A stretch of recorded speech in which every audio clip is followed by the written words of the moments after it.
Welcome to Freethinker Radio on 90.1 KPFT Houston. My name is Derek Brose, and I'm here with Micah Jackson. Hey, glad to be here. Collective Dreams sounds good. Yeah, it's Collective Dreams out of San Antonio. They played for the community a couple weeks ago here in Houston. Hope you guys are doing well. It was a weekend, Easter weekend for some of you guys, and just another weekend for some of you. The weather's good. It's beautiful outside. Yeah, the weather's awesome. And there's lots to cover. We have a guest coming on at 4 o'clock from TigerShark Goat. Shark. Singer-songwriter, semi-rapper, hard to pigeonhole type guy. Seen him over at the Jenner. Thought his music was awesome. He's been getting around town, getting more coverage. We figured that y'all should get to hear his music and let us know what you think. And as always today, if you are moved by anything we discuss, call in at 713-526-8737. Share your opinion or stories or anything you want. Yep. Absolutely.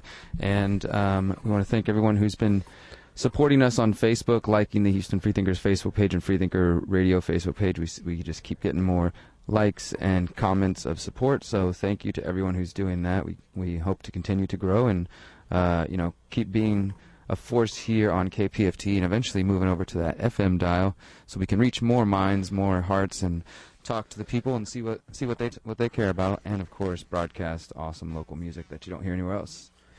For sure. But first, so I guess coming up for the Houston Freethinkers, where's my phone? We have our monthly meeting for March, for April. March is about to end, and the next meeting is going to be, let me see this real quick, April 7th, Thursday, April 7th, at the Midtown Bar and Grill off West Gray and Montrose. That's usually about 7:15 to 7:30. So if you're interested in being involved in the activist community, especially those who may have just kind of started paying attention post for the community, and if you want to get involved, the monthly meeting is really a great time to do that, because that's when we talk about what's coming up for the whole month, set the calendar. There's also one thing that's coming up in April now instead of May that's sort of been a tradition for the Houston Freethinkers for a number of years, except for I think last year was the first year we didn't do anything, the Art Car Parade. We like to go to the Art Car Parade, which is a big event here in Houston if you've never been to one, or if your city doesn't have an art car culture like Houston does. It's just a big parade, and I think it's in downtown now as well. They're moving things downtown. It may still be off Allen Parkway, but I have a feeling it's moved downtown. But either way, 10,000 plus people come out to see this parade of random art cars, celebrating different things, and it's a good opportunity to talk to people. So we go there, we'll have like a barbecue, we'll bring out our information, our table. Sometimes we've had bands like Days and Days play in the past, and just pass out flyers about the Houston Freethinkers or about whatever topics are important at that time. And that's something that I think we'll focus on in April. And then also we have 2 dates opened up later on in the month for documentary screenings that we'll be doing Thursday the 21st and 28th, or discussion groups or skill shares, whatever we want to use that space for. The Midtown Bar and Grill, we are thankful to them for helping us host our meetings and documentary screenings and shows and all sorts of things that we do there. For sure. If you're interested in that side, please do stay tuned to the Facebook page, the Houston Freethinkers, or the HoustonFreethinkers.com, and you'll see the calendar where we post upcoming events and actions. So check that out.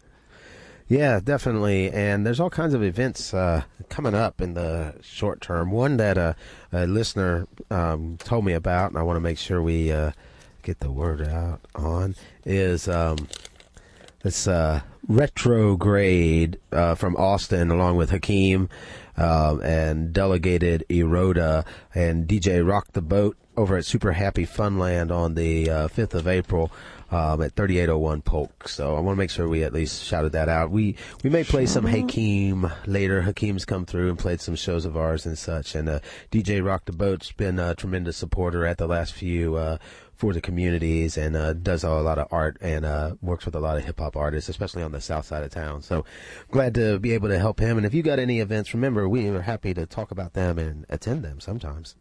Absolutely.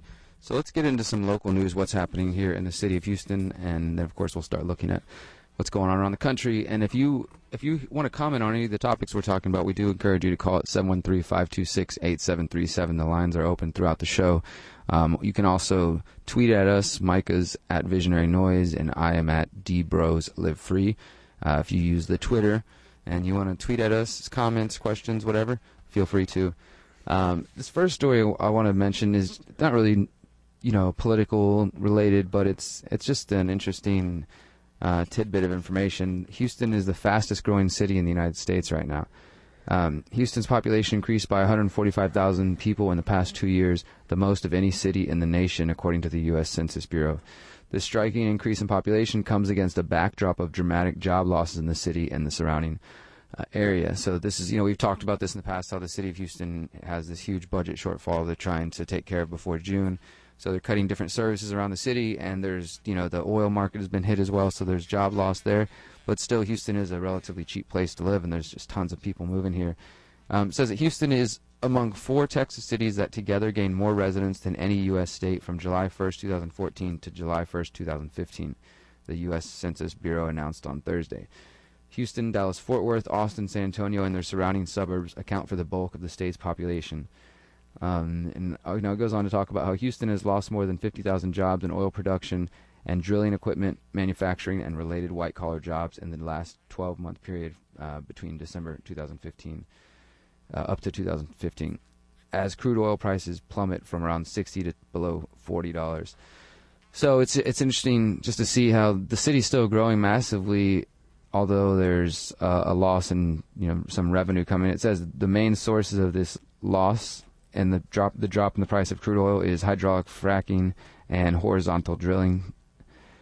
So yeah, interesting information. But now the other thing here that's saying that despite all this, East Houston, which is the part of town that we've talked about that has higher rates of cancer than I think anywhere else in the country, some studies have shown that's where Pasadena and Manchester neighborhood, which is has one of the highest rates of cancer, that particular neighborhood, they're surrounded by all these refineries and plants. And so there's this article here saying that there's going to be an abundance of those. It says there's a silver lining, however, for Houston's economy. Cheap oil and natural gas has been a boon for refineries who distill it into gasoline, jet fuel, and petrochemicals that are used to make a wide range of products. In East Houston, the downstream refining and petrochemical industries are experiencing the greatest construction boom in the history of Texas and Louisiana Gulf Coast, with more than $50 billion in projects underway in Houston alone. Another 10,000 Houston-based construction workers are expected to be hired in 2016, according to a March 10th report from the University of Houston. So yeah, there's still massive growth coming, even though there's some loss. And one just side note here, I have a friend who lives on that side of town, and we were talking about it. And if you live in Houston, people call Pasadena Stinkadena because it's just the chemical plants. It smells horrible, and it doesn't look nice. You see these plants, and obviously it provides jobs for a lot of people. So to some people, they're like, this is my lifeline, And and the products that are being created out of this process, but it's putting out these huge, pollution, like I said, high rates of cancer in that area. There's a lot of problems with it, and so people have this aversion to those type of things. And what I said to this friend was, well, have you ever looked into what those refineries are doing and seen which products that they make that you're using? Because if you really don't support it, I would suggest that finding a way to not support it. You know what I mean? Not just complaining about it as you drive by it every time. Oh, I hate seeing that. Yeah, stop riding the bus. Find different ways, because this right here, this article also says that the refineries are used to make a wide range of products, including cell phones, computers, soap, deodorant, paint, insecticides, lipstick, shampoo, sunglasses, and rubber, among dozens of others. So obviously a lot of everyday stuff that you use. I definitely have had a sort of a moral qualm of myself. When I ask myself, I'm using a camera to go out and do work, right? And those need lithium-ion batteries, and most of the computers now use lithium batteries. That has to be harvested out of the earth, and there's parts of, especially in South America, where there's indigenous communities who their water and things have been poisoned by some of the byproducts of this lithium mining. And and so I sort of try to tell myself or justify to myself, I'm using that battery to do good, to report on things, to tell people stories about what's going on in the world. But it would be hard to face those people and to see them, hey, look what this lithium mining that you're using has done to our land, and be like, oh, but I'm doing it for good, I promise. So I just stop and ask myself those questions. I think it's important to do that and to ask yourself, if you don't support certain systems, whether that's like, you don't support the factory farming, well, then stop buying food from the factory farms, and go support some local grower or farmer or whatever. Or the Heights Epicurean Market this Saturday, for sure. But, I think there's just tons of ways for us to support the systems that we want to support and to not support the things we don't want to support, to try to live in line with our principles. And instead of telling that to little voice about that to go away, at least find ways where you can meet it halfway. Maybe you're stuck needing this aspect of it, and you don't know how to get away from that. But you really don't need these two other aspects of it. So maybe you can reduce your footprint or whatever you want to say. On at least one front. Yeah, exactly. I mean, so it's at least, I would say, worthy of your time to ask these questions, to consider. Like I said, if you don't like those plants, you don't like pollution, you don't like whatever it is that you don't support, be about the things you do support. So support, the local community, the local economy, like Micah said, the markets, these various things. Put your time and energy and funds into those things rather than supporting the larger systems or the systems that go against your morals, your beliefs. Texas woman's face swells after allergic reaction to hair dye. That doesn't sound fun. No, it was kind of a local thing. I figured I'd go ahead and let y'all know. Don't let your face swell due to hair dye. They used something must have been funny with this. Like she had an allergic reaction or something because they were using henna. But 3 years ago, she realized she had an allergy to paraphenyldiamine, a chemical used to process permanent hair dye, and I guess they thought that it wouldn't have any of it in it because it was the henna was in it as well. But yeah, nonetheless, her face swelled up. So sorry. Interesting. Yeah. This one this week, in sports this week, there's the Final Four college basketball championships here in Houston, and it's a big deal for people who are into sports, into basketball, and the city sees it as a big deal because it brings lots of money, business, tourists, sponsorships, all that kind of thing.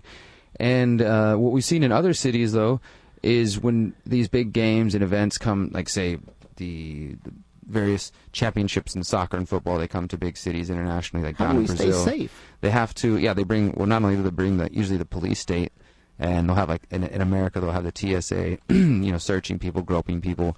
And there's a possibility they will be here in Houston, honestly, even though years ago we were told by the head of Metro, that they wouldn't bring them back unless some, nationally significant event. This may be that nationally significant event, especially because the new mayor recently put in new people on the Metro board, so those people that make promises to the city of Houston. But anyways, as these big events come in, not only do we usually see a militarization of police and local forces in order to keep the people safe, but we also see civility pushes to get rid of the homeless. All of a sudden, like in San Francisco, we saw that, I think it was during the Super Bowl recently or something. Whatever city had the Super Bowl recently, San Diego maybe, I don't really pay attention, but that city, there was a lot of protests, people trying to protest the city for just trying to get rid of the homeless. Like, hey, there's a lot of tourists coming to the city, we can't have this homeless, it looks bad. I want to play this real quick report here. It's only about 1:45. It's from Channel 11 KHOU here in Houston, and the title is "City Leaders Push to Move Homeless from Downtown Streets," because that's what we're seeing happening now as the Final Four is approaching. Check this out real quick. 1 second.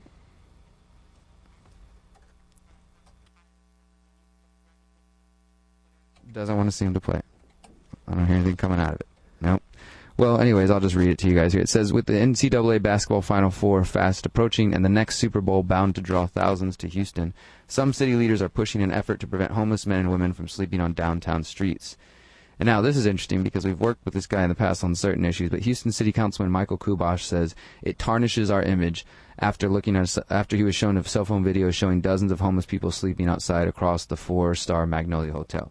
The city's got to come up with ordinance to help fix this problem, and I'm willing to do that, he said. Some visitors to Houston, basically in the video what they show is there's people walking around, they're like, hey, would you like to see this video? It shows homeless people sleeping in Houston, and they've got like some people who are just here for this week for the Final Four, like, yeah, I don't know, it kind of scares me seeing these homeless people or whatever, which I guess I understand some people might be frightened by it, but it's a reality, I think. It's a reality of people that have nowhere to go, that there's something to be said about facing that reality. Some visitors to Houston were shocked by the images. Had I seen that, I would have thought twice before walking down the street out there, said James Harris. Maybe the city can put them up somewhere if they're ashamed of them and don't want them to be visible and seen. An official with the mayor's office says the city has and continues to make dramatic progress through an initiative called The Way Home, which has reduced the Houston's overall homeless population by 50% since 2012. So they say, the city says. I don't know if those stats would be correct, because we've talked about this in the past, and we've had our friend Oscar and other friends who are homeless advocates and worked with homeless people and trying to get them the support that they need and get them on their feet, that the city counts homeless in a really particular way, who and what they consider to be a homeless person. So there may be people out there who are without a home and sleeping on the streets but aren't technically considered homeless by the city. So I don't know. I'm not going to say I support these numbers they just listed here. But the official with the city said a relatively small but highly visible number of homeless individuals reside on downtown streets, and said that outreach teams will continue to engage and offer them assistance. Okay. So that's this week. Basketball stuff going on, and there's homeless people on the streets. If you're new to Houston, or I don't know I know that for some people it is I think kind of an eye opener. If you live in maybe a smaller place, or if you just live in a city that doesn't really have a homeless problem, it can be kind of like, whoa, like this is I've never seen this before, because there are parts of Houston where they're just like, especially under some of the freeways, you'll just see camps of people out there, and I mean there's only really two major homeless shelters downtown. They're right next to each other, and they're always overwhelmed, and there's other homeless services, but as far as like people that put people up, there's two small ones. There's like Fishes and Loaves and another one, but I always see, when I ride my bike by there, I constantly see Star Hope. I constantly see lines out the door of both of them, people waiting to get food and get whatever they can, and then across the street underneath the bridges or underneath the freeway, there's a bunch of other people just camped out there, and and it smells really bad. You can tell people are using it as a restroom and toilet. Like, I don't know if they have many options. I don't know all those people's situations, and I don't really tend to cast judgment on them for what, for being out there. But I do want to find ways. I hope that we can, as a community, find ways to support people. I mean, that's why we support things like Food Not Bombs and other groups who voluntarily go out there to help and feed the homeless, and not necessarily asking the city for help, but just doing it out of, their desire to do so. And I think that we really, if we're going to have a world where we can try to help out, our brother and sister who are out there, and some people that are homeless are not necessarily mentally healthy and mentally stable, and those are difficult situations to deal with, and I think it's up to us to find ways to have those conversations and approach these situations, and figure out if a government agency is the best way to handle that or not. Yeah, for sure. Because after all, you don't want to just be rounding up everybody, right? Yeah, exactly. Do you? You think that's a proper role of government? You feel like rounding people up?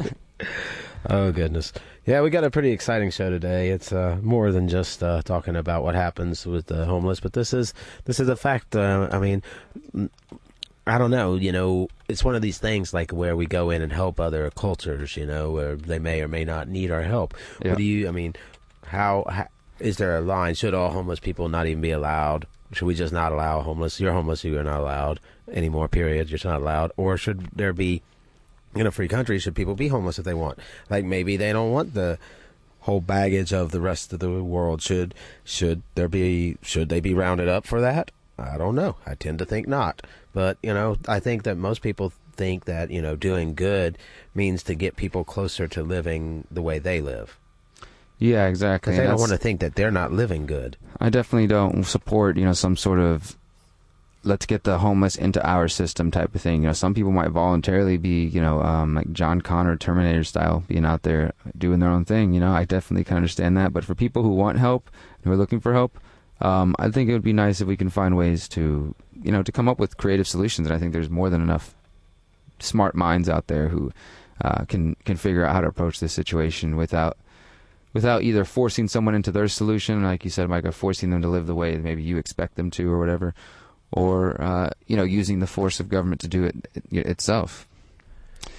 So let's go to a song. What do you got up here? What's the top one? Oh, I think we got Dr. Belt up there. I'm not sure. Push play. Dr. Belt. All right, we're going to go to Dr. Belt. I'm not sure. Yeah, that's up top. Yeah, Dr. Belt's actually playing down Electro's Friday. You might want to make it through. They were helping out at the KPFT support this weekend. They were at For the Community the weekend before. So Friday you can catch them in a little bit more intimate setting with a tribute to the Sun and the rest of the guys, April 1st. Sweet. Check this out. This is Dr. Belt. You're listening to Freethinker Radio on 90.1 KPFT Houston. Stay tuned. We'll be right back.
I'm back.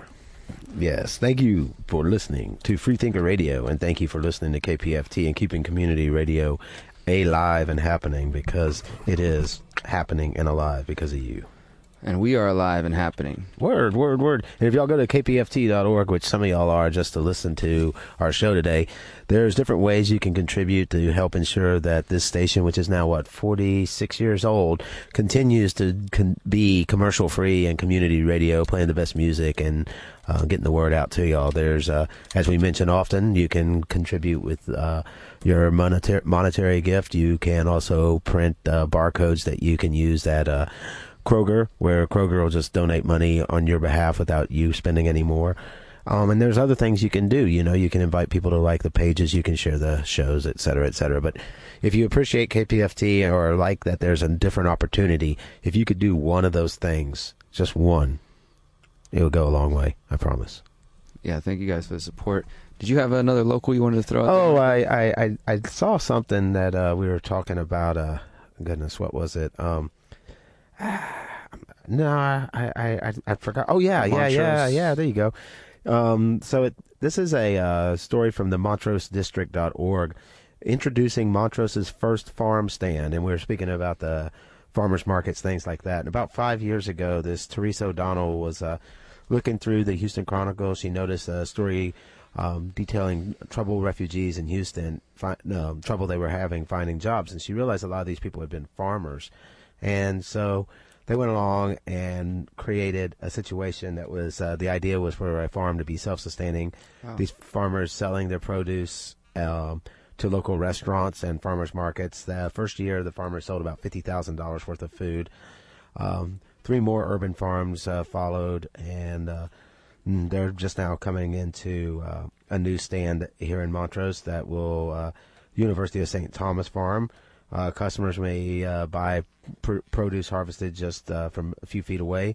Stand is open on Saturdays from 10 to 2, and the official grand opening is slated for April 2nd. So you still have time to make it over to that and, find out what they have going on. And, of course, you can find this is Planet Forward, which you, of course, did come through for the community. And they actually have been going, we were speaking of the Heights Epicurean Market. They have been going there as well. So it's good to see these people being able to produce so much, get out to different neighborhoods, get this local good stuff to people's to consumers, because that can revolutionize the world. Absolutely, that's how we revolutionize the world, through our communities and through supporting each other. I love when you see things like that. When people gardening, to me, it just can be. It's a beautiful skill to have. It's great to connect to plants and to understand where your food comes from and all those great things. But it's also, I'll see programs where people try to get, like this one's refugees. I've seen where there's people try to take, we were just talking about homeless population, getting them to learn gardening skills and then try to get them where they can start making money that way, going to the farmers markets and eating healthier food than they probably would be on the streets. Unless they're dumpster diving, then they're probably eating really well. But yeah, I love to see programs like that. It's always something positive. So we said there was that show Friday, there's the market on Saturday, there's the other market on Saturday, and then on Sunday I just saw that the Kite Festival. Festival. 25,000 people are interested. 8,000 people are going. I want to go info jam some kites. I'm going to make a drone out there that just runs around and hangs out with kites. Passes out flyers. Yeah, that's awesome. There's also, I want to mention, since we talked about markets, I've really been making more of an effort the past just month or so here. Last month we played an interview with Rob Greenfield, the sustainable adventurer. You can check out his website, robgreenfield.tv, and his book is called Dude Making a Difference. And he talked about how he's gone down to South America twice and, hitchhiked all the way back to America without money. He does these different, kind of adventures that some of them are pretty extreme to probably the average person. And, for him, it's about trying to show, how we can live on, very little, and to show how much waste there is in the world and things like that. So he's also traveled across the United States by bicycle twice, on a bamboo bike, where he chose to only eat food that was local, organic, and had little packaging. And he kept track of this through 105 days traveling across the country. And he wrote down whenever he broke his rules, because they were just for his own personal goals. But it really got me thinking just about the amount of waste and just all these different things. So I've been putting more of an effort to to spend less money at the big grocery store chains and supporting local farmers markets. So I looked up today. I don't think there's any in Houston today necessarily, but I know tomorrow night or Tuesday, on Tuesdays, there's the Rice University market, farmers market there. And there's pretty much one Tuesday, Wednesday, Thursday, Friday, Saturday, Sunday. Monday's the only day I haven't been able to find one, but different parts of Houston, from the East End to Rice to Montrose to the Heights to even further out to the suburbs, there's markets generally, several times a week. So I made an effort to do that. I went to 2 different markets last week and pretty much got all my produce. Plus, I volunteer with the Last Organic Outpost, so I'm getting my greens picked fresh there this week. And I went and thinned out a bunch of carrots and brought carrots home. So between 2 local farmers markets and 1 local farm, I'm getting 90% of the things that I want, and what's left I'll go to the grocery store and I'll get at that. But that's just a personal goal of mine, and if you're interested in doing things like that, just do a search for Houston Farmers Market and find one near you and see what you can find there and start. It's interesting you bring up what all you can get there, because I just saw this one looking at the Epicurean market I was speaking of. I guess a new meme they have or whatever. It lists everything that's going to be there: gluten-free baked goods, hot vegan food, plantains, Texas-sourced olive oil, local jams and jellies, Indian food, natural mosquito spray. That sounds pretty good. Soy candles, essential oils, homemade beauty products, macaroons. Those are cookies. Local veggies, French cuisine, Calcutta rolls, tie-dyes, pralines, handmade crafts, jewelry, fine art, glass beads, local honey, sausage, cupcakes, macaroons again, boudin, cheese balls, doggy treats, just henna, dream catchers, list goes on. So, it's you can get a lot more than just the greens, but we need greens too. But, it's amazing. And I think that if you're interested in doing something like that, connecting and getting your product out there is just as important as, as shopping at them. Absolutely. All right. Well, I want to talk about one more story that connects to Houston, but it also will kind of bring us onto the national stage so we can start broadening our scope here. This is related to the Trans-Pacific Partnership, which, it's a big issue, and it's one that we've talked about often here on the show because, within the Houston Freethinkers, there's a number of people who are concerned about the Trans-Pacific Partnership. It's an international trade deal involving the United States and 11 other nations that accounts for about 45% of the world's economy. And, there's people on both sides. The supporters say it's going to bring all these great new jobs and it's going to revolutionize trade and help the United States keep up to pace internationally and things like that. And the critics say it's actually going to cause a loss of jobs. It's going to cause erosion of civil liberties and erosion of national sovereignty. These things are true as far as ISDS. It's a specific provision within the trade agreement which was operated in secret. The American public had no say in what is in this agreement for several years. It was operated behind closed doors. The only way we know about it is because WikiLeaks leaked chapters throughout the years, and then eventually, recently, they finally released the full text after the 12 trade ministers from each nation basically agreed to, sign it. So now it's been signed, and now the stage we're at now is the 12 nations have to go home and get their politicians to agree on it. So the Senate and Congress, or the whole Congress has to vote on it, but they only get a up or down, yes or no vote due to the fast track authority that was granted about 1.5 years ago to Obama. So what that means is they get to see the agreement and we can read it, but they can't change anything about it. So everything in there. So if they like 75% of it, but they don't like the other 25, they have to make a choice. Either vote against it or vote for it. That's all they can do. And it's going to affect the internet. It's going to affect healthcare. It could possibly override, national laws on labeling genetically modified foods, for example. A number of areas of concern. And I found this blog here from The Hill, thehill.com, which covers a lot of DC news. And this is written by a couple of people. This is it's a pro TPP article here, blog here. And it's written by this guy. It's written by Bob Buckhorn, who is the mayor of Tampa Bay. Anise Parker, who is former mayor of Houston. She's coming out in support of the TPP now. And Marilyn Strickland, who is the mayor of Tacoma. They are members of the Progressive Coalition for American Jobs. So that's right. Former Mayor Anise Parker now that she's left office, she's saying that she supports the Trans-Pacific Partnership. And their article says, like our ports, the TPP is a gateway to our future. I'm not going to read the whole article, but I'll give you the highlights of what points they're trying to make. It says, over the last few months, Congress and public have reviewed the details of the TPP to learn more about its 18,000 tax cuts and how it will raise standards for international trade, so they say.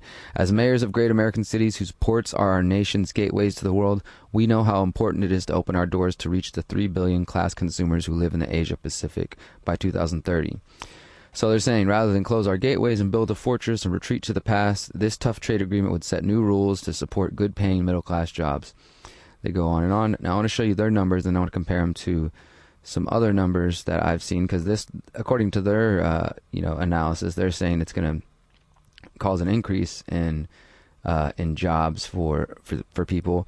But I wrote an article. I found an article, another study, just about a month ago that said it was actually going to cause a loss of 500,000 jobs in the U.S. alone, and then we have a report here from the Electronic Frontier Foundation basically saying that as the election's going on, the TPP has become an election issue because Bernie Sanders has opposed it, Donald Trump has opposed it, a number of Republicans have supported it, Obama supports it, Hillary supported it, and now she doesn't support it.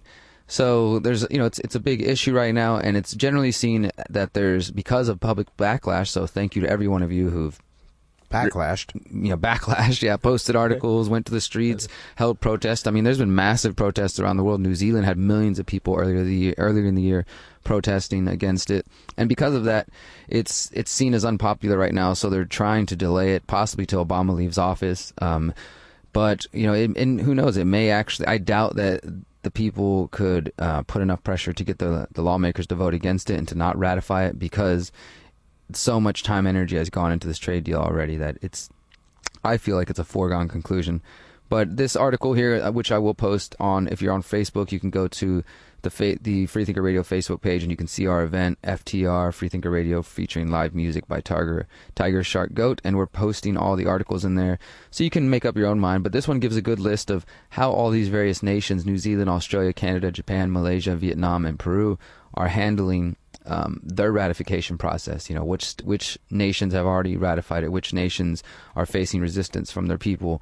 And I'm also going to post this article here from former Mayor of Houston, Anise Parker, and 2 other mayors saying that the TPP is a necessary deal. And I don't know, what do you guys think about the TPP? What have y'all heard? What has your research shown? 713-526-8737. Call in, let us know. What do you think about the former mayor supporting the TPP, and what does the current mayor think about the TPP? Maybe we should go ask him tomorrow at City Council. Yeah, that's one nice thing about City Council being on Tuesday. I was thinking about it, honestly, because I've been thinking there's a couple of issues like this would, just money. So I want to go talk to them about money and see if maybe there's different programs that the city might. I'm down to go talk to the local government about making less government, basically. So, I was thinking, well, they're trying to save a bunch of money. Maybe we can find a way to talk to them about getting rid of some programs that we probably don't necessarily support, and that maybe we could do without. So, I might do that. And that's just, a side note for those of you who are trying to get involved locally. Every Tuesday afternoon at 2 p.m. downtown in City Hall, you can go speak to City Council about whatever your concerns are. You're not necessarily always going to be happy with the response they give you, but that's, in the grand scheme of things of how government supposedly works, that's what you're supposed to do as a citizen, is go down to City Council when you have an issue and say, excuse me, Mayor, excuse me, City Council, this is my problem. Can you find a way to address it? Once, right? It's definitely an experience to do, because, see, these are the kind of things that when you're in school, there's no okay, so this is how you address problems in your city if you have a problem. You would go to City Council, and it's just like you go there and you kind of try to figure it out. Yeah, I guess I come, you call in, talk to the city secretary, you say you'd like to speak for 2 or 3 minutes and sign your name up, and then you just show up there and you have 2 to 3 minutes to kind of rant and rave and say whatever you have to say about to the city council and the mayor, and sometimes they will respond to you. Sometimes you might get a meeting afterwards. Sometimes they will literally ignore you and not even address you. Yeah, talk to each other while you're discussing why maybe... If they don't like what you're saying, there's a good chance they might not listen. I mean, honest, that's just the honest truth in our experience the past few years. So it can be frustrating. But the cool thing about this is if you're talking about something important to more people than just yourself, this video, they air this on, I guess, the Houston City Council's website. So you can go see them turning their heads and talking to each other while important issues are being discussed. And I think there's many times we've gone up there to discuss an issue and discovered other people's issues that they'd brought that were like really important. Yeah, it's definitely a place to meet other people who are ready to talk to city council. Yeah, obviously if somebody's taking the time out of their day on a Tuesday afternoon to come downtown to speak to city council, and like Micah said, sometimes it'll be like people talking, oh, I was abused by HPD last week, or something interesting that relates to some of the causes that we fight for. So we'll go catch up with them, like, hey, let's talk, like, let's hear more about what you have to say. Maybe they didn't listen to you, but maybe we can help in some way. And certainly, I think it was interesting. One time they had the people from Food Not Bombs there protesting the anti-food sharing ordinance. They had people there with chickens, wanting to have the ability to have their chickens, and they had people there for police brutality. And in the end of it all, everybody was sitting outside talking about what they could do to, improve their lot. And the analogs between some of the groups were pretty interesting. So anyway, I don't want to beat a dead horse, but that is something you can do. What were you? What's on the city council's agenda in the short term? Well, I mean, the only thing that other than taking away glass recycling. Yeah, as far as I know lately, from what my reading of what's going on with city council, it's just they're trying to balance that budget. That's the big focus right now, and that's what I was saying. For me, if I was to go to city council, it's been a while since I've been. I would like to go talk to the mayor about, hey, let's reconsider whether or not we want to spend money on body cameras, or putting surveillance cameras around the city. There's 1,500 cameras that are connected to a 24-hour station manned by HPD and connected to the Department of Homeland Security that operates around downtown. Like, maybe we could cut some of that funding. Maybe we don't need to put fluoride in our water. Just different things. I feel like now is the time for those of you who maybe see ways that the city is wasting money or using it on ways that aren't promoting growth and freedom. Maybe now's the time to propose cutting those programs, since they are looking for ways to save money right now. For sure. I've got another one here, national story, unless you got something you want to jump into. No, let's go with that story, and then in a little while we'll have TigerShark Goat come on and talk about what he has going on and what he sees, and play his music. So sweet. Yeah. Well, I'll do this one, and we can cut to a song, and then come back and bring him on. Sounds good. This one relates to, last year we talked about the Senate report on CIA's use of torture, or excuse me, the United States doesn't call it torture. What do they call it? Enhanced interrogation. But in reality, it's torture. So don't buy that line. And we don't use that. We don't really use the euphemisms here. But last year, the Senate put out the report detailing how the CIA had used a number of different tactics and techniques, methods for torturing people to try to get information out of them. And this is a controversial report. Some people said it was a politicized report, that it was Democrats trying to make the Republican administration, George Bush's administration, look bad. And but there's tons of information that we found out, really disturbing things and some of them we can actually say on air, like rectal feeding, which sounds as disturbing. It is disturbing as it sounds, yeah. And a number of things, and the problem with this it's not just like in general rectal feeding. It's forced rectal feeding that causes permanent damage, where at least one of the people involved, this guy Abu Diab, who was actually freed because he was held for 12 years, arrested in 2001 in Pakistan, never charged with a crime, and not guilty of any sort of terrorist thing, just kind of caught up in the frenzy of the post 9/11 world, tortured for 12 years, now has permanent damage to his colon, and has to sit in a wheelchair, and all sorts of disturbing things that this report revealed. But and for people like ourselves, the Houston Freethinkers, we hosted two different, we were, along with other cities around the world, we hosted, rallies and protests against torture. We went to Montrose and Westheimer, and some people were in orange jumpsuits, and, had black bags over their head, trying to do some street theater and just get people to think like, hey, these things are still going on. And despite what many people think under the Obama administration, none of this has stopped. The numbers of people that are at Guantanamo have shrunk, but there's also the issue of force feeding. Many people don't know that beginning in summer 2013, there was a big protest that at one point grew to 100 different people around Guantanamo Bay who were protesting the conditions there. And again, some people will have, in my experience, will have no sympathy for these people because they automatically assume, oh, terrorists, Guantanamo Bay, they must be guilty of something, they're horrible people. But as I said, a lot of these folks never. Well, that's because we have the charged. moral high ground of having a due process. Yeah, right. Supposedly due process, but as 12 years without a trial, that sounds. Have we come so far?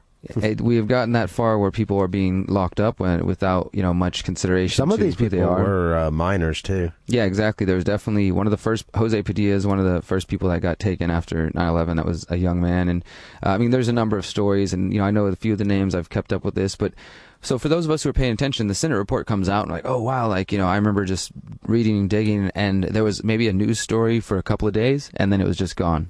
Mainstream media is not talking about it anymore. The Senate kind of ignored it after that. And so, that's sort of old news that's been ongoing. But I found two recent stories that bring back torture to the front. Not only are we're in the election season where people like Donald Trump and others are basically saying, like, we should continue waterboarding, we should continue torturing people. We should enhance the interrogations. We should enhance these further. And it's disturbing that that's still something that, and I can say that, like, we went to the streets and we were talking out flyers and talking to people that, unfortunately, and even by posting on social media, when you post like an anti-torture meme, I have found people will comment, people who I thought, wouldn't have this mindset are like, well, everything for instance, this is kind of a common refrain, everything I needed to learn about, the Middle East or Muslims, the sort of generalized people, I learned on 9/11, or something like that. So basically saying, so screw these people, we torture them or whatever, they deserve it, even though if they have no connection to that, which is a really disturbing way to collectivize a whole group of people, by race or by religious belief or whatever it may be, and it's also something that creates division. So there was a recent report though from the AP showing that there's something known as let me see, what are they called, memorandum.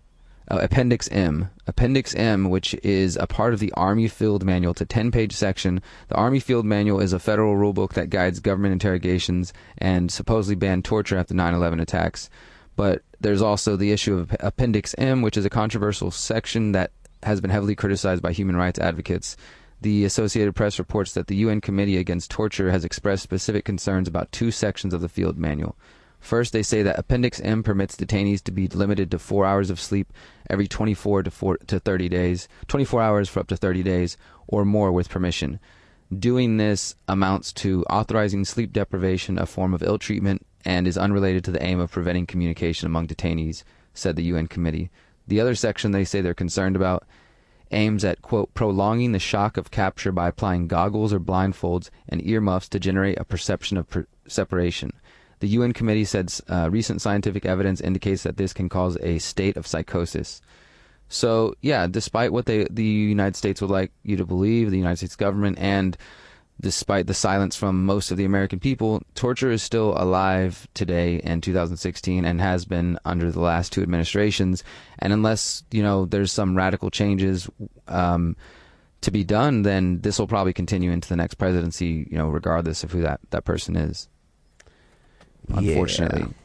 Yep. And if you got something to say about that, please feel free to call in 713-526-8737. I'm going to go to a song from So Soon the Truth and then come back with our guest. So Soon the Truth. Check these guys out. They're here from here in Houston. So Soon the Truth. This is past and present. We'll be right back on Freethinker Radio, 90.1 KPFT Houston.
Welcome back to Freethinker Radio here on KPFT. Thank you to everybody that supports and keeps this running. We're in the studio with TigerShark Goat, who is here. And okay, what's up with the name? Well, it's a lot of different things. I've always liked goats, and I wanted something to honor the half-hearted nature of my art. And it's a send-up to two, I believe, Shakespeare quotes. One's from Midsummer Night's Dream. Men are deceivers ever, 1 foot on land, 1 foot on sea. So the goat is on land, the tiger shark is on sea. And like Edward Abbey encourages, and I believe it's desert solitaire, I'm a half-hearted fanatic. Because I got a lot of other things I'm interested in. Yeah. And so, and I talk about being half-hearted in a lot of my songs. So that's it. But also, the TigerShark is really cool. There's no professional sports team called the TigerShark. But if you just think about the juxtaposition, it's a really cool animal.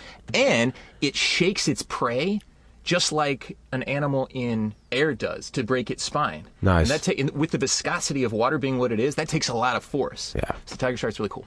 No doubt. Nice. I had no idea where that name came from. So how long have you been half-heartedly working with music? 1999, Florence, Italy, I started writing my first song. It was half Italian and half English, and it was for a girl named Federica Pata. And I asked for a guitar for Christmas when I was living in Italy from my parents. I wrote a long missive to them about, I'd like to say hi, Mom and Dad, by the way, who are listening back in Mishawaka, Indiana. And they bought me a guitar, and I just started writing songs sort of on the side. My dad came to visit me in Italy, and he is a very good critic, and he wouldn't just blow smoke. He was telling me the truth. He said, I like the songs, but they're scrappy. And that sort of ethic has stuck with me as I got to writing more. Took a lull as I went to college and worked and went to grad school. And then one day in June last year, it just clicked. Something happened, and I started writing songs at a furious pace. I went from 27 songs, which were written over the course of 15 years, to now I have about 90. And it's been 9 months since then. Wow. So do you find the more you get out there and do this, the more that comes to you? Yes, and I'm becoming more extroverted, and maybe it comes with the comfort of having been through school and now being somewhat established in the community. Now I'm a little more to put myself out there, meet people like you. Just walking in the studio, I got an idea. I have an issue, not to complain about Shipley's Donuts because they're delicious, but I have an issue with basically a public nuisance where they are using the road as a parking lot for their drive-through, and it's very dangerous. I've seen near accidents, and so I'm going to go down to City Council now and talk about Shipley's Donuts, which are very good. Nice. They got the donut thing down, but they're not so good at traffic. Yeah, and just as in everything, you don't always blame the producer; you blame the consumer. It's the rudeness of the people sitting in the street, not thinking about overflow. Yeah, exactly.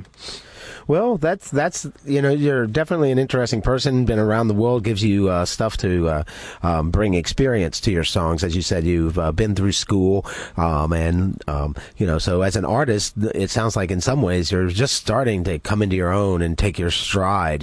So it's kind of a nice time to have you here. Is this your first radio appearance? Yes, I'm very excited. Nice. I'm grateful to be here. Nice. Another world premiere on Freethinker Radio. We're very excited to have you here. Your music is very original, as listeners will find out. And we'll talk to you some more, but we'd like to hear some songs before we use up all the time. What's the first number you're going to play for us? The first one is actually called IED, as an improvised explosive device.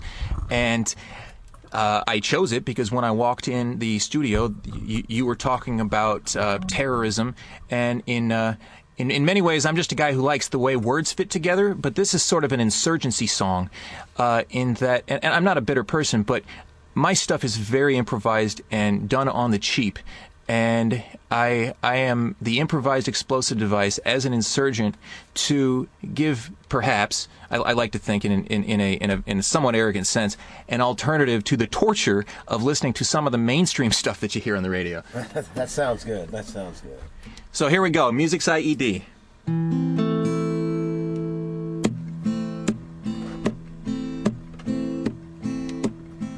You have my undivided attention. I see it hard, but don't you know? Sober in other fields, a fancy fist clenching. Tomorrow, sister, what you are. I run that 4-0 in October. Chicago Bulls and Notre Dame. Fly me to Reykjavik. I'm a soldier. Tomorrow, sister, what's your game? Here we go. My heat's abuse, my flow's acidic, like the goose in carboxylic. I'll let loose like Slaven Bilic. All the splooshes tigophilic. Teach him like a Mensa, bet him like a Prensa. Take him from the Cassie back to the Wensa. Hold him like an ace and spread him like a mason. See my kids all over their face. That's a goat reference and it's really clever. Like Jay-Z, I circle back and tell ya when I think a rhyme deserves a double mention. Please give that one extra attention. Oh, mama, TSG, I am music's IED with words like a roadside bombing, untouchable and Brahmin on fire like Kundalini. Burn down the Illuminati. Same song but deeper meaning. I'm that 100th man.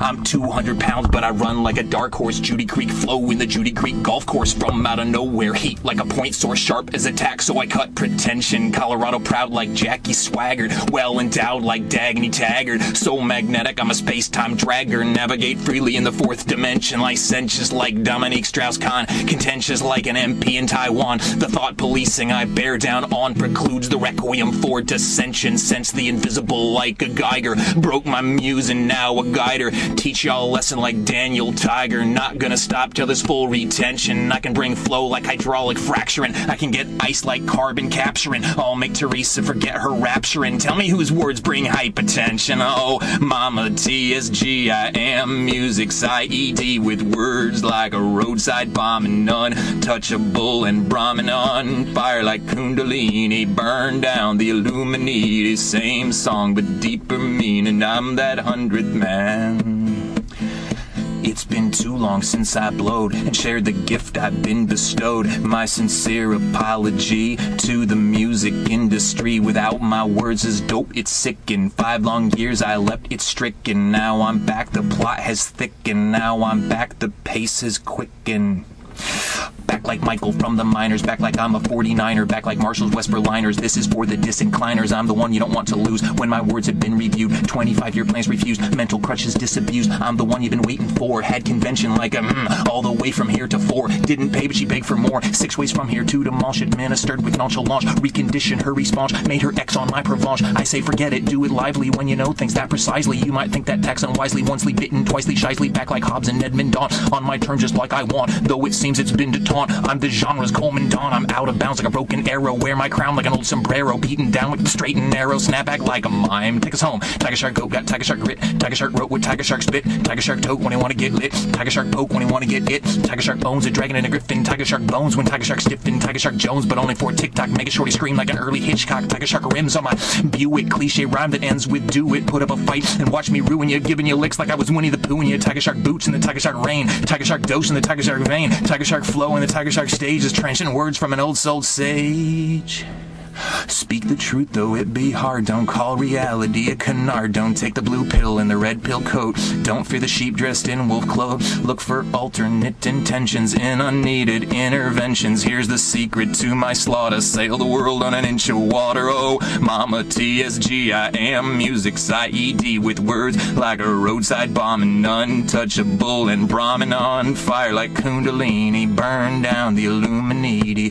Same song but deeper meaning. I'm that 100th man. Hey. Well, that's some good stuff. Definitely. Wow. And I think anybody listening certainly heard what I was talking about with your unique style. And I really enjoy that. I guess we'll get back to more music. I'm going to ask you all kinds of questions at the end where people can find your music and stuff like that. Do you want to talk about that song, or do you want to just go into the next one? Yeah, that's actually... That's a rare song for me. I usually write songs in 30 minutes to a day, and then I rarely touch them. I might change a word. That one's like an epic. It's really long, all those words. That's a long song. Like maybe not in time, but in content. Yes, and it's very dense and well thought out, and it took me about a year and a half. Nice, well crafted. Yeah, and I'm gonna start doing that more often because you notice the difference when you put some time into something. Well, when I went to school, one of the things I learned is that writing is revision. You know, that we can't sit around, and I imagine it's the same for a musical poet or whatever you want to say.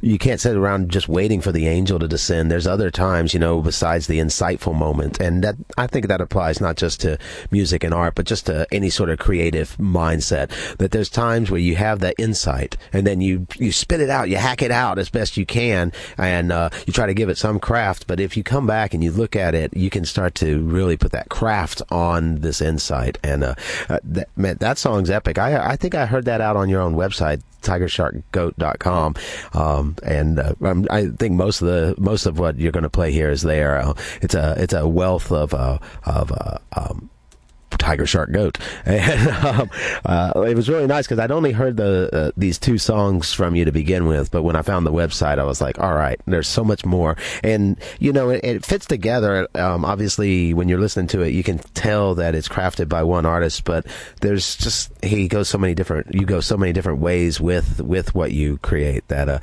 nothing does it justice except listening to it. Thank you for saying that. And one thing that you reminded me of was an author that I like to read about more than I like to read, and I like to read his statements on creativity more than I actually like to read him, and that's Bukowski. And don't get me wrong, I really enjoyed his poems. But some people are just excellent at writing about the creative process, including Lewis Hill apparently.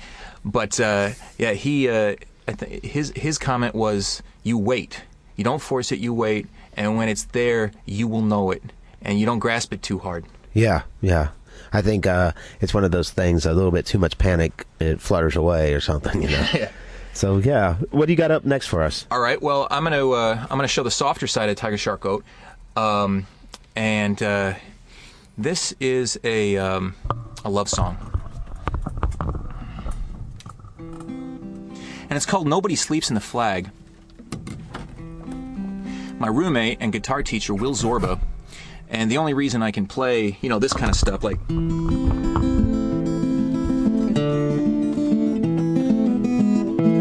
I'm still learning my acoustic guitar, but Will Zorba is a fantastic guitarist, a local, probably... He's going to be on next week. Oh yeah, that's great. Probably one of the best in Houston, if not the nation. And he's been teaching me a guitar.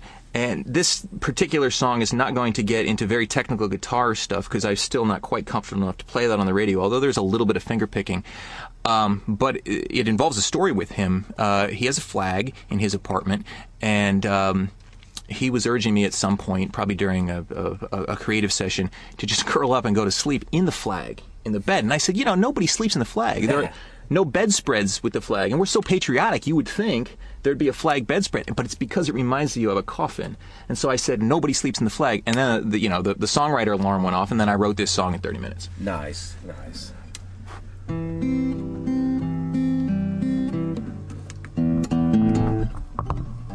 Close enough.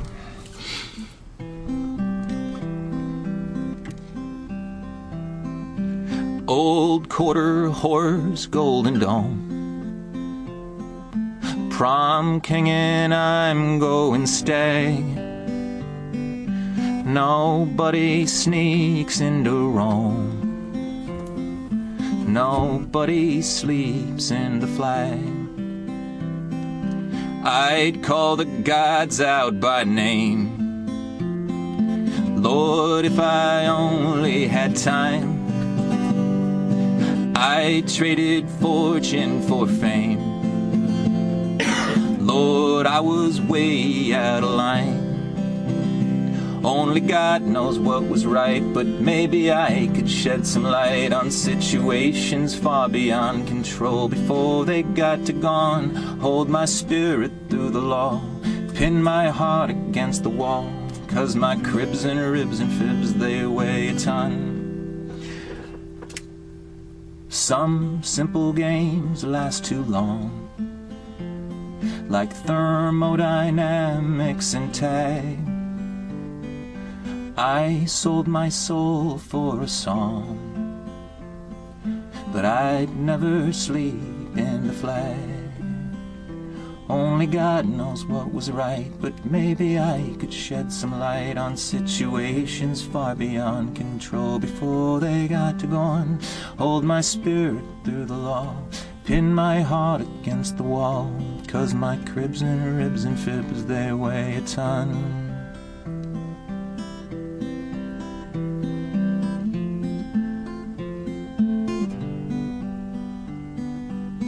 I like the girls who call me perfect. I like the girls who say my name. Look at me like, are you gon' hurt this? Like Alabama, Notre Dame. Just like an innocent accuser, I always seem a step behind. Just like $1 million loser, my failure gives you peace of mind. Put your arms around me, muse, I have nothing left to lose. Sing a song I can't refuse from afar. I'll be riding in the west and you'll be hiding in my chest. You'll be my bear, right, brine and champagne, chances are. Only God knows what was right, but maybe I could shed some light on situations far beyond control before they got to gone. Hold my spirit through the law, pin my heart against the wall, 'cause my cribs and ribs and fibs, they weigh a ton. So that was the extra scrappy version. Let me tell you. That was interesting. Your voice, you definitely doing different vocal stuff there. That's for sure.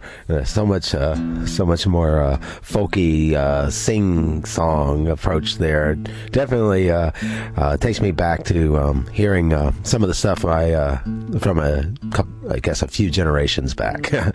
It's nice to hear fresh original music done like that. You know, I think there's a lot of music that kind of repeats patterns that is still out there playing in a lot of places in Houston. It's nice to see this being brought back to ears as well as, like I said, it has its own original both content and flavor. Yes. And Wayne Wilkerson, that was for you. Wayne wouldn't let me play out of tune at the Monkey Dust. Sometimes I like to play an out of tune guitar, and I apologize for the sound of that. But yeah, so I got up there and I was going to play some acoustic guitar out of tune because I wasn't going to sing with it. I was just going to play some dissident stuff. And because I couldn't find my tuner, and he said, "Tuner, get off the stage." Wayne's my buddy. I like his acerbic nature. Wow. Good stuff. So you kind of explained some of that song before. What are you thinking about next up for us, for our listening enjoyment? All right, so this is a spoken word piece. This is one of my favorite compositions, and it's sort of a two-part song. And the first song is, or it's not the first part of the song, is a stream of consciousness rap that is part biographical, part nonsense, and part Notre Dame. And it is inspired by Aesop Rock's Zero Dark 30, actually, to bring this whole thing full circle in an oblique way. And I wrote it after I'd recorded Lord of the Word with Greg Giacono, one of the best one-stop shop sound engineers in town, recorder, producer, artist, amazing. And I was very pleased with it, and I thought to myself, it's time to branch out. So I started listening to Aesop because he's one of my inspirations, and I heard this song, and I wrote it that night. And if you listen to Zero Dark 30, it's very similar.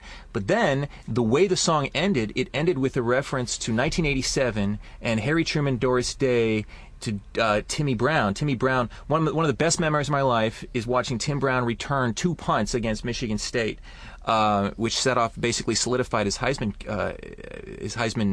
trophy. And I take it from Tim Brown in '87, which is incidentally where Billy Joel left off and We Didn't Start the Fire, and I finish Billy Joel's We Didn't Start the Fire, where he goes through historical moments from '87 until now.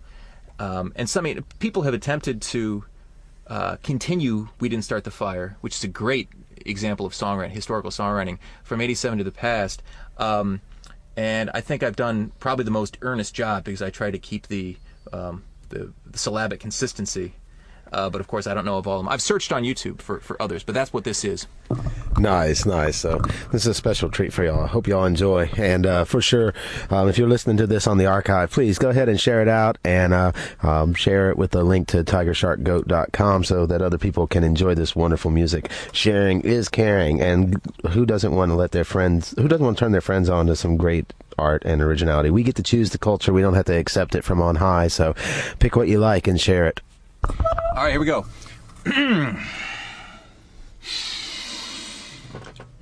Cool can colored room, bailiff on another broom, light ray backhand crossing over tennis zoom, eye tie fake breast soapy doesn't make a rest, shake another eye tie down in Brooklyn at the Fertile Press, black white NYT Juventino memory, biddies get a little thinner every passing Fiorentino gringo crying on the Ponte Vecchio, screaming bring me back to Indiana Matt LaVecchio, looking Joe Montana out the corner of your Specchio, give your girl a hug and take a bigger sniff of neck, hear me snorting like a Taurus, I don't need no Darnthosaurus, flow is written real time, Charlie crack a turpentine, stoicism on the rise, growishism with the lie, slum it with the best of them, Dre-Z, Eminem, dumb it down so they can follow still a 20-karat gem, written during morning prayer, so I call it hustling, dripping out my pineal, put this in your video, I can rap obscure and I can also make it lineal, let me underline this little piece of Tiger trivia, lipstick on a pig, it doesn't make a pig Olivia, give a pig a pancake and she's sniffing like Bolivia, cause the pan is half a goat, the best to ever live, I make soft-boiled eggs, hard knock, stand still, with the bleach don't get the peroxide will, on the beach pitch a tent, push power to will, like a leech sucker rent down Capitol Hill, like a leech sucker rent down Capitol Hill, like a leech sucker rent down Capitol Hill, like a leech sucker rent down Capitol Hill, I come over the top like a Jody Arias, over the top like a Babe Zaharias, over the top like a crop dust squirt, over the top like a wet t-shirt, 0 dark 30, 1 light burning, fly 'em out of South Bend, whole head hurting, more defects than a graphene honeycomb, more than just sex, tessellates like a dry foam, plug like a hydrate, wax and multi-phase, traffic jam down at the Shipley's Donut Place, Ella and Oak Forest at the TC Jester interface, Allen Park is always moving, Doris Day and Harry Truman, oh my gosh, I always said I'm covering this song, Harry Truman, Doris Day, skip ahead to 87, Timmy Brown just doubled down on Michigan State, William Buckley, Robert Bork, Margaret Thatcher, Ollie North, Bob McFarlane, Lockerbie, Tehran to Dubai, Satanic verse and Gorbachev, Peter Botha, Berlin Wall, San Francisco, Deng Xiaoping, Adio Nikolai, Madiba's Freeman, well as not, Cold War drops it like it's hot, Lech Walesa, Yugoslav, Iraqis in the Persian Gulf, Albania, the Philippines, Czechoslovakia, Cleve, Baltic States, Last Crusade, motherfrickin' Gatorade, we didn't start the fire. But we better fight it, or we're gonna jump the track. I never flag or tire, and I'm gonna love you till you die. Love me back. Boris Yeltsin, Aristide, CIS, and well Clarice, Clarence Thomas, read my lips, Somalia, never mind. Peace accords that don't last long. Can't we all just get along? Waco, Bader, Ginsburg, Stephen Hawking's is a mine. Ramsey Yosef, O.J. Simpson versus the Anglos. Ramsey Simpson, O.J. Simpson versus the Anglos. Barry Sanders, don't be asking, don't be telling. Michael Jordan, Michael Jackson, don't be telling. Don't be asking. Sarajevo, IRA, Rwanda, and the NAFTA trade. Polish Pope, war on dope, rocking in the free world. We didn't start the fire, but we better fight it, or we're gonna jump the track. I never flag or tire, and I'm gonna love you till you die. Love me back. Taliban is back again. Warren Collin, Madeleine, World Trade, New Crusade. Are we really being played? Internet tipping point. Colorado, smoke a joint. Gaslight, race fight. By design and miss the point. Let it go, let it go. Turn around and slam that door. Manufactured culture wars. I can't take it anymore. Yeah, that's good stuff. That's some good stuff. Definitely a pleasure to have you here. And we've mentioned that people can find more stuff at Tiger Shark Goat. I saw you at EQ Coffee House and Jenner House. What are some upcoming dates where people might be able to catch you live? You can always catch me the first and third Tuesday at the Jenner House at 1619 Chapman, which is easily my favorite place to play. Why is the Jenner House so much fun? Oh, man, it's so comfortable. That's what's up. That's what's up. And it's hyper local. Definitely artist people. It's been, most of the people that go to shows or do things in Houston know of the Jenner House, and it's been through evolution, I guess, over the last couple of years. So if you haven't been in a while, check out their open mic. You're going to discover all kinds of interesting acts, such as Tiger Shark Goat, McKinley Fawcett, an opening there, and other people as well. Sorry for taking all that time. Oh, no problem. I'm as I say, I'm grateful to be here. And if I could plug my album, I just released. It's a collection of things I recorded over the last 9 months. Actually, starting with a Jenner House show. And it's called "You Don't Put Lipstick On Every Day." It's a reference to the half-produced nature of most of my songs, except one of them is produced to the nines, and that took 99% of the budget from the album. I'm proud of that. It's called. It's on Bandcamp. It's $1 because I'm not concerned with the money. I'm more concerned with the exposure. Certainly, I think it's worth going out there and picking up that album if you enjoy what you hear here. How many tracks do they get when they go get that? It's 21 tracks and it's an hour.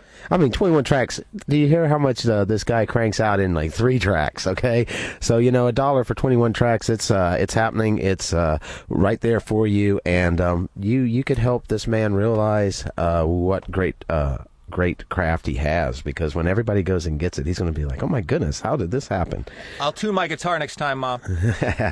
Well, thank you for everybody that tuned in to hear Tiger Goat. We got about another 40 minutes left here on Freethinker Radio, where we'll continue to talk to you about news, solutions, rants, antics, and other things. So y'all keep listening. Derek's going to get started again here with a story, and I'm going to see our friend here on out. If he wants to, you want to hang out and hear our stories. But we definitely appreciate him being here, and I hope you guys will check that out. What was the Bandcamp one more time?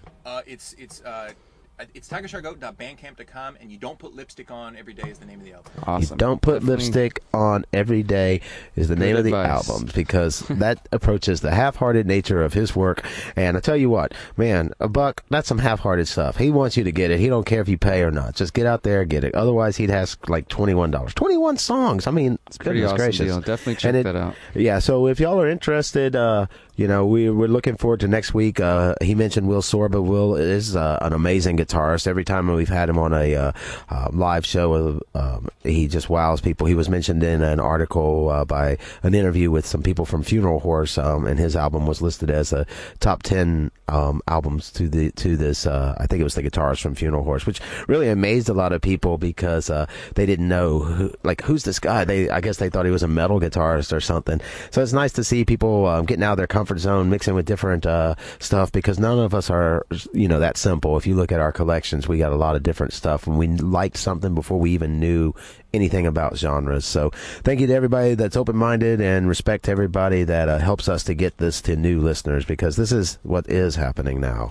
Absolutely. I'm going to go to a quick song real quick, and then we'll come back, and we got more news. We're going to cover some more national news and then talk international news and, of course, solutions. Stay tuned. You've been listening to Freethinker Radio on 90.1 KPFT Houston. Thank you.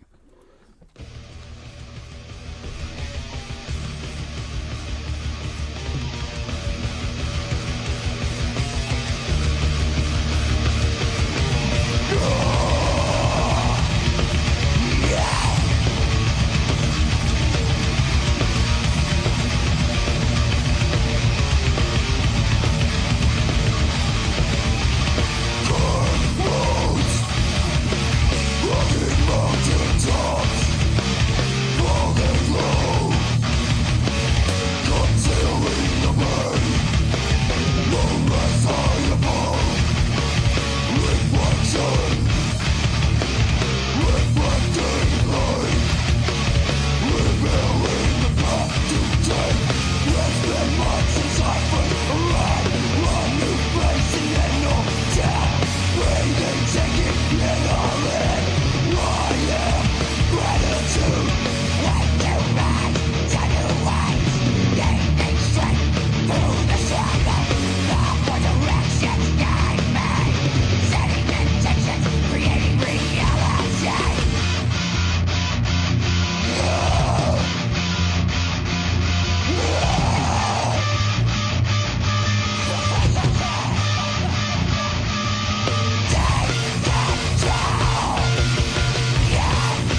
It's so mad.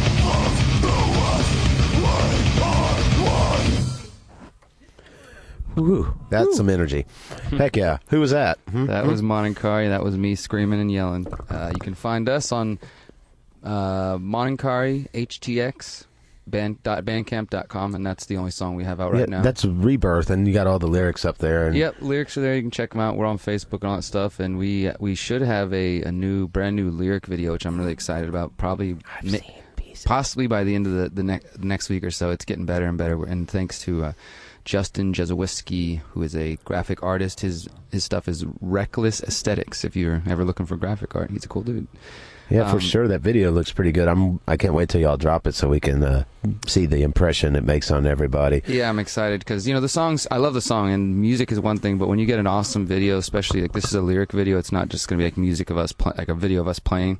It's going to be like it kind of still lends to the listener's creativity. Yeah. Rather than a video that shows you like a story or something where you almost like takes away part of your enjoyment of the song because it starts typecasting the song in a way, saying it represents this. And we definitely our music and lyrics and stuff are supposed to be pretty. I try to be kind of abstract so it can be it means something to me, but it can be interpreted different ways. But yeah, so check that out if you want. We got some more news coming up. We got about 30 minutes left with you guys today. I want to remind you, if you appreciate our show, if you appreciate KPFT, give 90.1 KPFT Houston a like on Facebook, like Freethinker Radio. Perhaps you can like the Houston Freethinkers and Visionary Noise as well, which will pretty much, if you're plugged into all those networks and those channels, Twitter, Instagram, and all that stuff, whatever you're trying to develop, you will definitely be aware of upcoming events that we're doing. You'll be pretty aware of news going on, because between those pages, there's music, there's gardening events, there's community events, there's news from around the world. So yeah, and KPFT often does on their fundraisers has great package deals where you can get a ticket for two to something that would cost a lot more than what they're offering it up as. So yeah, definitely, as Derek said, take the time to go ahead and if you've already liked us, go ahead and take the time to like KPFT. And it goes a long way. Share the page, let people know there is a station that actually works to get the music, the art, not just locally, regionally, but just get the ideas out there. There's something besides who, and something besides the dead stream. This next story I want to talk about, it's related to a lawsuit, and I kind of feel like it's not necessarily like a news item, that you're going to find out there, but it's I feel like it kind of opens up a conversation. And if you have something to say about this, 713-526-8737, and what it deals with is gun ownership and felons.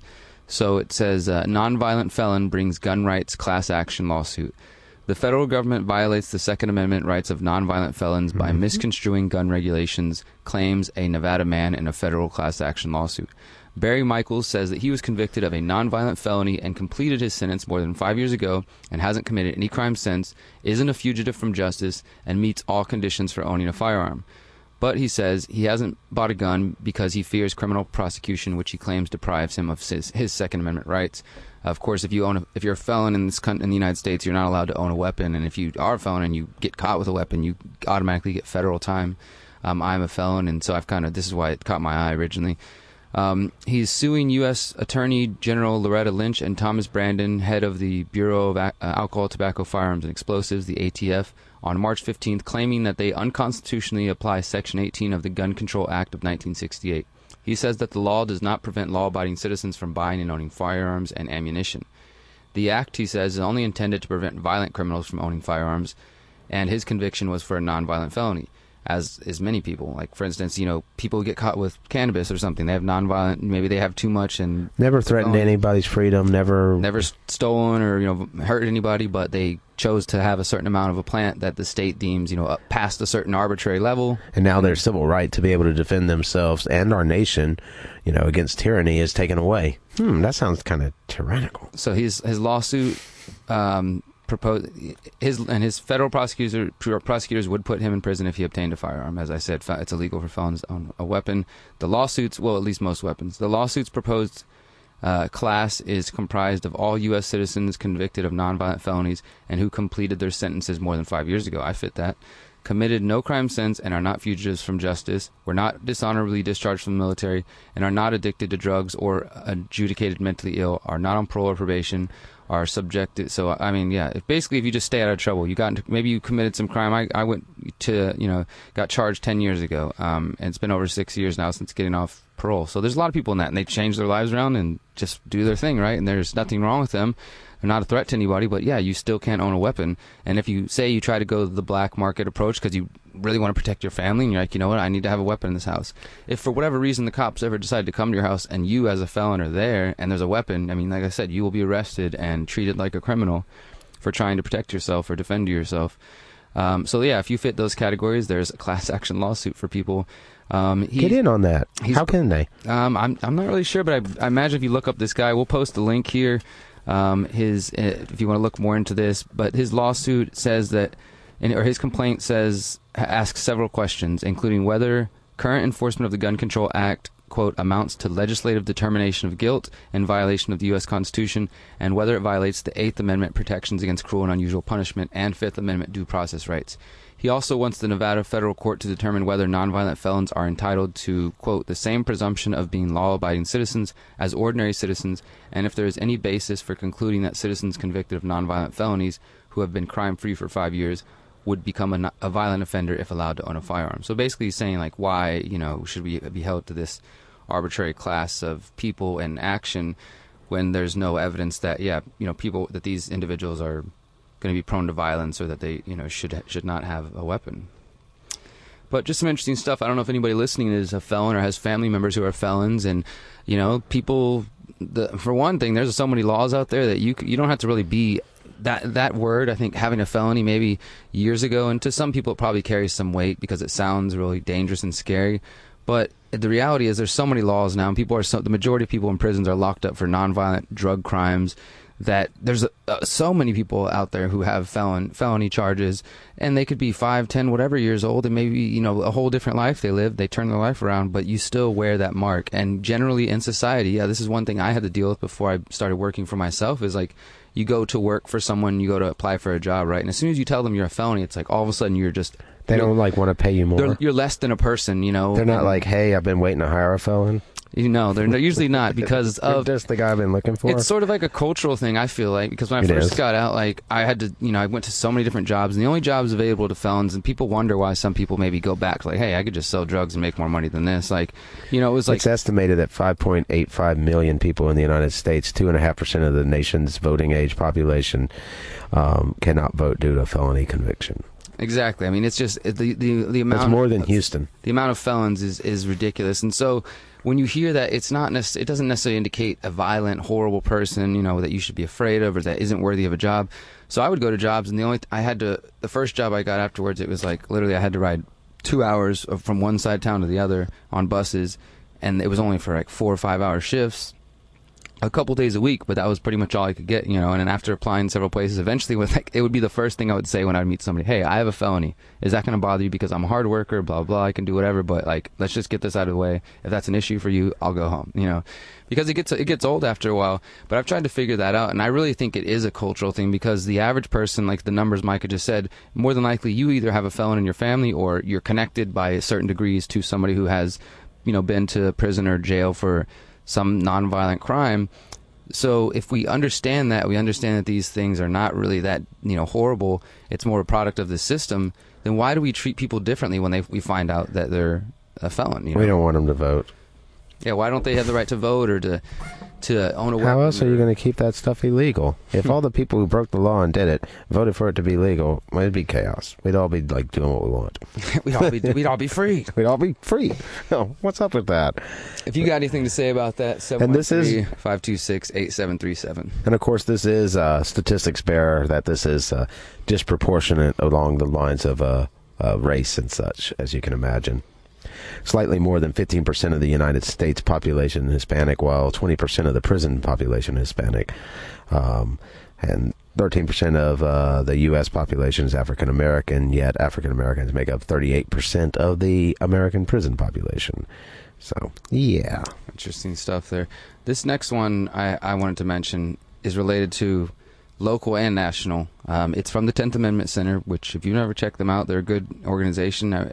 They're factual. I met the founder before. He seems like a good guy, and they definitely work. They basically, they're like a national organization that tries to localize and work with people locally to pass laws that can defend the 10th Amendment. And this one says that under a new Obama administration rules, the NSA will now be spying for local cops. New rules under development by the Obama administration will take data collected by the NSA, supposedly for counterterrorism, and put it in the hands of other federal agencies and even your local law enforcement for everyday use. Proponents of federal spying inevitably defend any objection to mass warrantless surveillance by playing the terrorism card. The NSA must be able to sweep up virtually everybody's electronic data to protect America from terrorist attacks, or so the argument goes. And of course, after the attack, we should mention there was, internationally, as we get to international news, there was an attack that was claimed by ISIS, supposedly claimed by ISIS in Brussels, Belgium recently, and we had the bombings in Paris. So, yeah, as these things are going on and as people see this fear of terrorism, fear, it for some people, it justifies the NSA spying. It justifies the war on terror. It justifies torture. It justifies all these horrible things that not only are violating our rights, but are not really what this nation purports to be based upon. And so we have to recognize that. So this story goes on to say that we've known for several years that a DEA, Drug Enforcement Agency Special Operations Division, utilizes warrantless data collected by the NSA for routine drug investigations. So the NSA does the massive spying operations, and they supply it to other agencies. And this has been going on for years through fusion centers, but now it's just the NSA, who, of course, has been operating these programs for years. And we know this thanks to whistleblower Edward Snowden. Reuters recently revealed the extent of the NSA's data sharing with state and local law enforcement. According to the documents obtained by the news agency, the NSA passes information to police. These cases, quote, rarely involve national security issues. And, they go on to talk with former NSA technical director and whistleblower William Binney, who said that the federal government shares information gathered without a warrant and directly to local police force to make an arrest using a process known as, this is disturbing, if you've never heard of this is one of the things that Edward Snowden revealed, using a process known as parallel construction. Investigators build their case using normal policing techniques, getting warrants for information they've already obtained.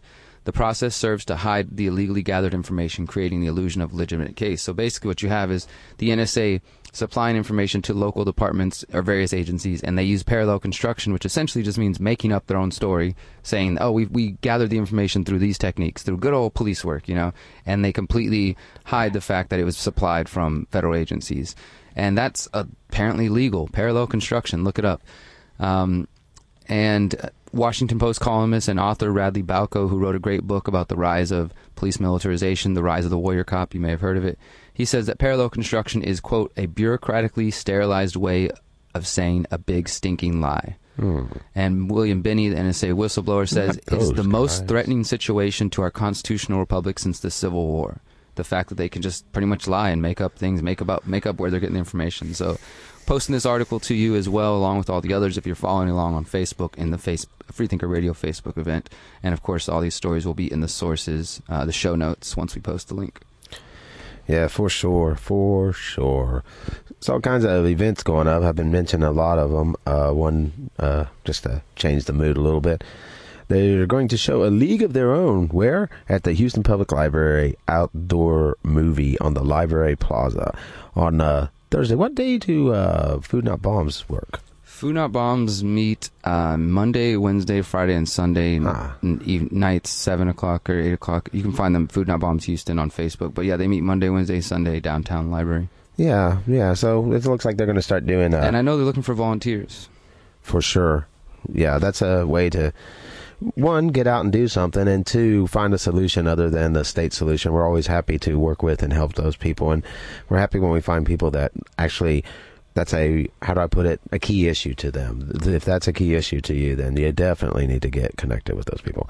There's so much news. Earlier you mentioned the bombings in Paris and Belgium and some other not so noted bombings that have taken place over the last week. There's a suicide bomber in Baghdad. I guess it's not as important or something. Only killed about the same number of people. There was another one in Pakistan as well. I saw this really funny meme that, I mean, it's not funny, but it's funny in some way because it's true, and truth is often disturbingly funny. But it was like a meme that was being shared. You know how whenever one of these attacks happened, Paris, Belgium, people changed their Facebook profile to like the color of the country or whatever. And somebody, it was like a tweet or something, someone said, I guess Facebook profiles only come in the color of European countries because everybody ignored X, Y, and Z, Afghanistan, et cetera, attacks that are going on. And it really does, I think it points out certain things that, yeah, the reality is the United States and other countries are engaged in wars and conflicts where there's deaths like these numbers every single day. It doesn't lessen the deaths that, are here in Belgium and France and elsewhere. Yeah. But, what is it that drives people to want to recognize and to stand up and sort of, look at my Facebook profile. I'm taking a stand. I'm doing something, yet not really recognizing the travesties that are happening every day. And I'm not saying you need to change your Facebook profile every day. I would suggest doing something more, than just that, instead of feeling like this sort of self-serving feeling of, oh, look, okay, I changed my Facebook profile today. Now tomorrow, we'll see what the herd says to change it to. Oh, wait, okay, this day we're doing it for this. Okay, this day we black it out. I don't know. See, I'm a feeling person. As I pay attention, my Facebook profile has changed. I just have I want to make a little like app or something that does it for me. It just changes it so that I can be sensitive. Based on the trend. Yeah. Well, we don't have a lot of time. I got a couple of articles I'd like to just hit, at least a headline blitz type thing. If you didn't know, over 100 people are now suing Old Spice for causing chemical burns. You might not want to put this stuff in your underarms, Scented brands of deodorants have made over 100 people break out in painful rashes. One person just was too sick of it. A Virginia resident spearheaded a class action lawsuit against the brand, and they're seeking $5 million worth of damages. And the pictures of the rashy armpits do not look good, so don't use that stuff. I don't think you should if you could get a rash. Another thing that's happening, and actually I meant to, this is one of those things that, how we have so many stories and we have so much good music and things happening in our own antics that things slip, and I haven't been able to keep up with this one. But there was a Supreme Court case that's coming up to decide between Montana and Wyoming water rights. It's not often that we talk about Supreme Court cases, and usually when we do, we try to talk about them in relation to civil liberties or something like that. But this court ruled, I guess it was probably around the 20th or so, that Wyoming is liable for shorting Montana a total of 1,356 acre-feet of water in 2004 and 2006, 325,000 gallons per acre-foot, and the list just goes on. But it's something else that happens here where a group decides whose resources these are. So that article and all the rest can be found. Another interesting one, a lost H.P. Lovecraft work that was commissioned by Harry Houdini basically has been unearthed. Originally they thought there was just an outline, but now they have found over 32 typewritten pages by H.P. Lovecraft. It's basically an investigation of superstition throughout the ages. Nice. So, yeah, it basically, they kind of put it on the back burner after Houdini died, as he had commissioned it, and his wife didn't want to continue with the work. But it turns out that Lovecraft has a lot more done there than they previously expected. Another thing we've talked about often here is when we talk about the NSA or anybody else spying and collecting data on people, what happens with this data, and the pure inefficiency we've seen with Veterans Affairs, the Pentagon, the IRS, and these people in keeping data secure. But don't worry, Big Gov is not alone with this. So right now, 1.5 million Verizon customers have been hacked. And this one here is out of NBC New York. So, all your information that resides with these people, you gotta wonder how secure it really is. They say that the attacker did not gain access to the customer proprietary network or other data, but that they did basically get address and personal information on 1.5 million customers. So yeah, they didn't get your billing information, but they probably got like your email, your address, maybe even your credit report. Yeah, so when you start getting these random spam emails, and you wonder, because I start getting them, I'm like, man, where did I recently put out my email? Who did I send email? Like, even through Facebook, because if this is, in case you don't know, Facebook reads all of your emails, all your messages, so that it can better suit ads to you. So you send a message to a friend about how you're looking for a birthday cake for your son, and the next thing you know, you see an ad to the side about a birthday cake. Yeah, you're talking about this is the bomb, and next thing you know, they're trying to sell you bomb making materials. So whenever I'm sending someone an email, I'll send I'll like space everything out, like Derek, and then spell at, and then separate it like .dot, so that they can't read it as an email, or at least, like to send phone numbers like that too. Yeah, with just different spell patterns. it all out in like numbers. But I'm gonna go to a quick song, and then we come back, do a couple of international stories, and we'll be out of here for today. This is Will Sorba, I believe. We just were talking about him. He'll be here next Monday, for our next show. So you want to tune into that. Until then, check this one out. We'll be right back in just a couple of moments.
That was Will Sorba. You spelled it. I want to go ahead and tell y'all so you can find it, because I know someone's trying to look for it. That's C-S-O-R-B-A. That's Will Sorba. Another thing I'd like to make sure I mention is that we do create Facebook events for each Freethinker Radio. We don't get through inviting everybody like we might if we were having a big party or something, but they are out there. If you like what we do, please share or invite other people to those events themselves. And we can start having a dialogue with you in the event, as well as if you call in or here in the studio. So I just want to make sure I got that out. And we're going to go ahead and get into some national or international stuff and wrap it up. Yeah, absolutely. Thank you guys for always tuning in. And of course, feel free to call at any time, 713-526-8737, if you got anything to say about the show. This one is just from a couple of days ago. It says this UN summit could finally end the war on drugs. And I've heard people talk about this. I'm not really sure what to make of it yet, but it'll be interesting to say the least. Next month, the 193 member states of the United Nations will meet to talk about drugs. The last time this happened, in 1998, the summit ended with a distinctly utopian ambition, the total eradication of all drugs from the entire world. 18 years later, narcotics are still as popular as ever, with the UN estimating that the global number of illicit drug users will increase 25% by 2050. So, and of course, in the meantime, we've had countries like Portugal, Switzerland, and of course, states in the U.S., Washington and Colorado, legalize, decriminalize, and find various schemes to try to just deal with the fact that people want to use drugs, and you can't stop them by passing laws. So, next month, on April 19th, the United Nations General Assembly Special Session, which is a range of non-government organizations and campaign groups, will be lobbying policymakers about the merits of alternatives to prohibition. And one of these people, Steve Rolls of British group Transform, which campaigns for fair and just drug policy, was interviewed about this summit and why he thinks that this could really be a big we could come out of that summit with the UN, instead of saying we're going to eradicate all drugs, coming to some sort of consensus on maybe we should start decriminalizing drugs. So just something to look up. We're going to differentiate between hard drugs and possible recreational drugs. I know that sounds insane to some people, but that might actually be a start before all drugs were thrown into the same category. Yeah. There might be a reason, that we need certain help or therapy or whatever for people that are heroin or cocaine addicts that you might not need for someone who maybe drinks wine every day. Yeah, exactly. So look that up if you want to find more about that. That's UN. That's the UN Assembly. That'll be next month. They ain't ended a war yet, so I'm skeptical about this. April 19th. Yeah, I doubt that they're going to end the war on drugs, but we'll see what happens. Keep your eye on that. Now, this one I thought the UN's going to liberate us. Yeah, I don't know about that either. I have. This is why, I often have kind of trepidation about reporting on things the UN does, because I'm not go act up the biggest fan of the UN, but I think that in some obviously we're a global community of sorts, so we have to find some way to. It would be cool if we could come to some dialogue on, hey, drugs are bad or drugs are good, or people are going to use drugs, let's let them do that, and let's find a way to, as Micah said, treat people who need help rather than criminalizing everybody that is just choosing to medicate themselves however they choose. This one is coming from Yahoo, or actually it's coming from Global Voices, but it's about Yahoo.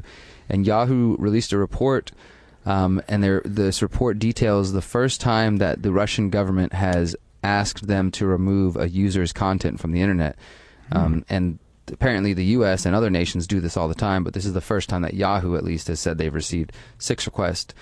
Yahoo released its latest transparency report listing the number of government requests for user data or requests to remove user-generated content during the second half of 2015. And for the first time, Yahoo has reported receiving content removal requests from the Russian government.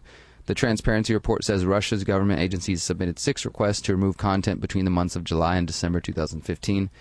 The requests specified 6 different items of user content on Yahoo websites. Yahoo claims to have complied with the removal requests in 33% of the cases. In contrast, the company did not receive any request to disclose user data from Russian authorities. So this is just to remove things that they didn't like, not to take people's information, which I think is equally silly that the government thinks that they can do that. This is in Russia, censoring, right? Yeah. It's censoring, but this is what we've learned through Edward Snowden is that this is kind of a regular thing. The United States constantly pressures Twitter, Yahoo, Facebook, etc., to remove things and to take information out. And if everything's digital, once it's removed, you're not going to find it. It's another reason to keep some of those obscure texts that teach people how to do things that they don't want you to know how to do. Absolutely. There's definitely value in having hard copies of things and also not placing sensitive information on the internet, where at this point, if you don't realize that it's going to be in there, then you're not really paying much attention, unfortunately. You're not listening to Freethinker Radio, to say the least. So if you find someone who's keeping their stuff on the internet, they need to find out about Freethinker Radio. Absolutely. This is going to be the last international story I got here for today, and it touches on an issue that we've talked about here pretty often, the use of Stingray cell phone surveillance tools, and they are now an international phenomenon. I'm sure they have been for a while. Pretty much any government agency who has the funds is probably purchasing these devices. But now we have authorities and Canada being questioned by their citizens about their refusal to either confirm or deny the use of indiscriminate mass surveillance tools known as stingrays, much like we've seen here in Houston. Pivot Legal Society, a BC, British Columbia-based legal advocacy organization, filed an appeal with the province's privacy commissioner after Vancouver police refused to disclose documents related to whether they use an invasive technology known as stingrays. Pivot spokesman Kevin Hollett said citizens do not have an opportunity to be a part of engagement of how these devices are being used, how their data is being used. When police refuse to be transparent about their investigative techniques, this becomes incredibly problematic for the public.